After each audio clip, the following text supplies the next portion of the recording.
दोस्तों, उत्तर प्रदेश में सीएम योगी आदित्यनाथ की सरकार है और ये सरकार सबसे ज्यादा अगर किसी बात का ढिंढोरा पीटती है तो वो है कानून व्यवस्था। जी हां, कानून व्यवस्था को लेकर तमाम दावे, तमाम वादे किए जाते हैं, लेकिन उत्तर प्रदेश में कानून व्यवस्था है कहां चली गई वो कानून व्यवस्था जब एक दलित व्यक्ति को पीटा जा रहा था। इतना पीटा गया कि उसकी मौत तक हो गई, और वो भी किस समुदाय के लोगों ने। दोस्तों, आप जानेंगे तो हैरान रह जाएंगे।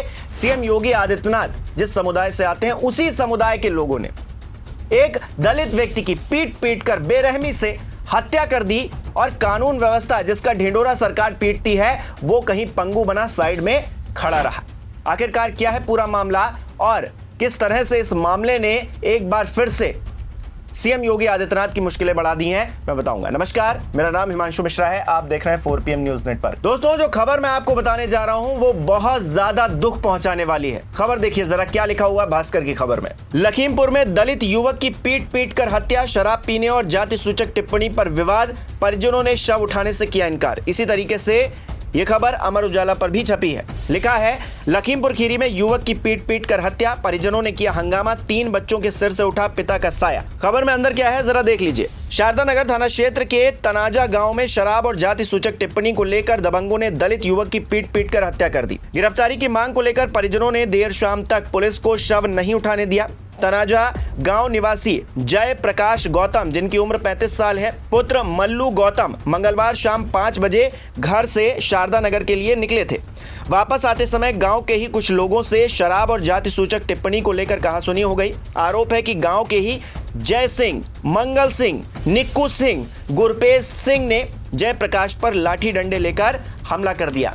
आपने देखा दोस्तों, कौन है ये लोग और इनका सरनेम क्या है और किस तरह से सीएम योगी आदित्यनाथ की सरकार में ये लोग दबंगई कर रहे हैं। साफ तौर से दबंगई है, गुंडागर्दी है, जिसने एक व्यक्ति की जान ले ली और किस तरह से 3 बच्चों को अनाथ कर दिया। एक तरह से उनके सिर से पिता का साया उठ गया, सिर्फ इसलिए क्योंकि जाति सूचक शब्द बोले गए, शराब को लेकर बहस हो गई और इसलिए एक व्यक्ति को अपनी जान गंवानी पड़ गई, पूरा परिवार उखड़ गया दोस्तों। और वो व्यक्ति करता क्या था?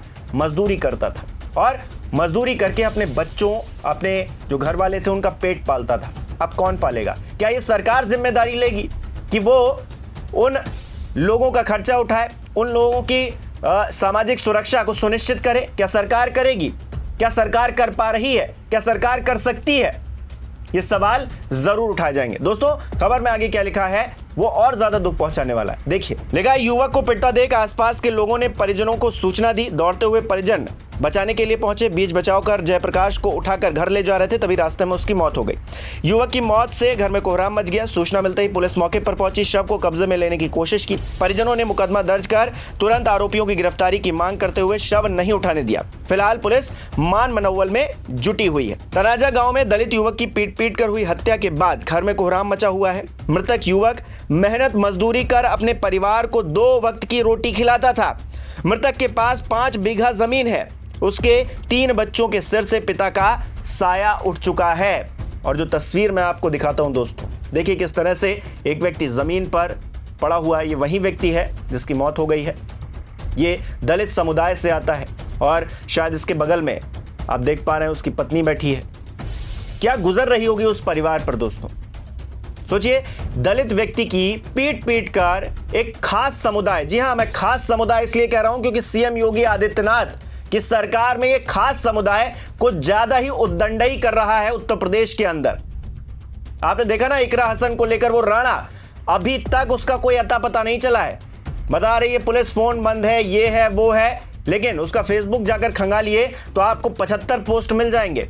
वीडियो बनाकर वो इधर उधर घूम रहा है, गाड़ी से घूम रहा है और फिर से वही गंदी जुबान से उल्टी कर रहा है, गंदी गंदी बातें कर रहा है। इकरा हसन को फिर से उसने वही बात दोहराई है जो उसने पहले कही थी और अभी तक उसकी कोई गिरफ्तारी नहीं हो पाई। उत्तर प्रदेश की पुलिस, जो अति सक्रिय पुलिस है, वो उसको ढूंढ नहीं पा रही है, जबकि वो मीडिया को मिला जा रहा है, इंटरव्यूज कर रहा है। उसके फेसबुक पर आप जाकर देखिए, सर्च कीजिए उसके फेसबुक को और उस पर आपको हर घंटे कुछ ना कुछ पोस्ट मिल जाएगा और वो कुछ ना कुछ एक्टिविटी करते हुए मिल जाएगा, लेकिन पुलिस उसको खोज नहीं पा रही है। इतनी अत्याधुनिक पुलिस है उत्तर प्रदेश की।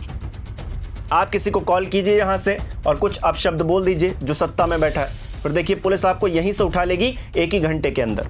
लेकिन इस व्यक्ति को तलाश नहीं पा रही है डिजिटल के इस जमाने में।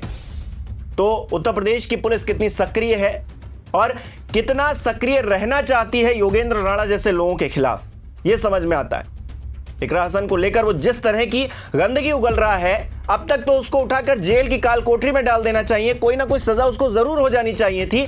लेकिन क्योंकि वो योगेंद्र राणा है, जी हां, क्षत्रिय समुदाय का बहुत बड़ा नेता बनने की कोशिश कर रहा है, और वो जिस संगठन से आता है दोस्तों, वो संगठन किस तरह से रामजीलाल सुमन के काफिले पर टायर फेंक रहा है, उनके घर पर जाकर जिस तरह से उद्दंडई कर रहा है, कितने लोगों पर सख्त एक्शन हुआ दोस्तों, आपको पता है। और इसी बीच लखीमपुर खीरी से खबर आना कि एक दलित युवक की 4-5 जो खास समुदाय के लोग हैं उन्होंने पीट पीट कर हत्या कर दी, ये कितना दुखद है दोस्तों। और यही सत्ताधारी विपक्ष का मजाक उड़ाते हैं कि ये दलितों की बात कर रहे हैं, ये पिछड़ों की बात कर रहे हैं। अखिलेश यादव का कितना मजाक बनाया जाता है, किस तरह से अखिलेश यादव को बेइज्जत करने की कोशिश की जाती है जब ये अपने पीडीए का जिक्र करते हैं। पीडीए का नामकरण दूसरा कर दिया जाता है। बताइए, इस तरह से सत्ताधारी लोग काम करते हैं। और केशव प्रसाद मौर्य कहां है जो तमाम कसीदे गढ़ते हैं? कहां है पाठक जी और कहां है सीएम योगी आदित्यनाथ जी? गिरफ्तारी से काम चल जाएगा क्या? जो युवक अब इस दुनिया में नहीं है, उसके परिवार अब कैसे सरवाइव करेगा? क्या ये सरकार ने सोचा है कभी? और जिन लोगों ने भी इस घटना को अंजाम दिया है, उन लोगों की इतनी हिम्मत हो गई कि पीट पीट कर एक युवक को मार डालेंगे और पुलिस कुछ नहीं करेगी। उनके मन में खौफ नहीं है, और कानून का खौफ नहीं होना अराजकता को पैदा करना, उसकी पौध लगाना है दोस्तों।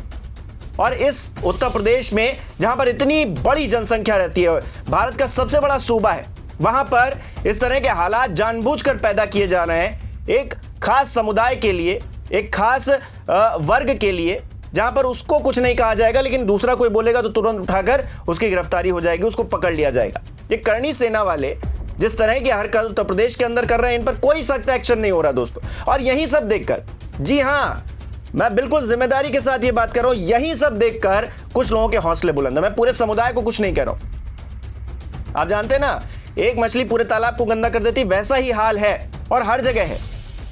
कुछ लोग मिलकर पूरे समाज को बदनाम करते हैं, पूरे वर्ग को बदनाम करते हैं।